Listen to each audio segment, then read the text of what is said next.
Hi friends, నేను మీ doctor Swapna Chekkuri from Hyderabad women and fertility centre. Welcome to my channel.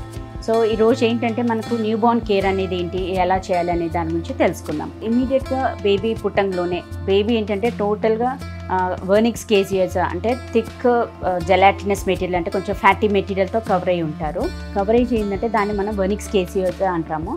ఆ వర్నిక్స్ కేసియస్ అనేది ఏంటంటే బేబీకి స్కిన్ అంటే లైక్ ఇన్ఫెక్షన్స్ రాకుండా ప్రొటెక్షన్ బ్యారియర్ లాగా హెల్ప్ అవుతుంది.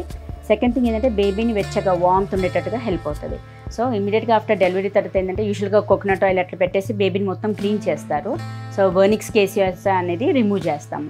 That's one thing. సెకండ్ ఏంటంటే మనకు బేబీది ఏంటంటే డైరెక్ట్గా కింద ఏనల్ రీజన్ కాకుండా ఫస్ట్ చెస్ట్, తర్వాత యాక్సిల్ చంకలు, తర్వాత వెనకల అంటే బ్యాక్ వీపు భాగము, దాని తర్వాత థైస్ అండ్ లెగ్స్. ఈ ఆర్డర్లో మనం క్లీన్ చేయండి అని చెప్తాము. And always use non alcohol free wet tissue paper. And even genital area కూడా బ్యాక్ టు ఫ్రంట్ కాకుండా ఫ్రంట్ నుంచి బ్యాక్ క్లీన్ చేయాలి.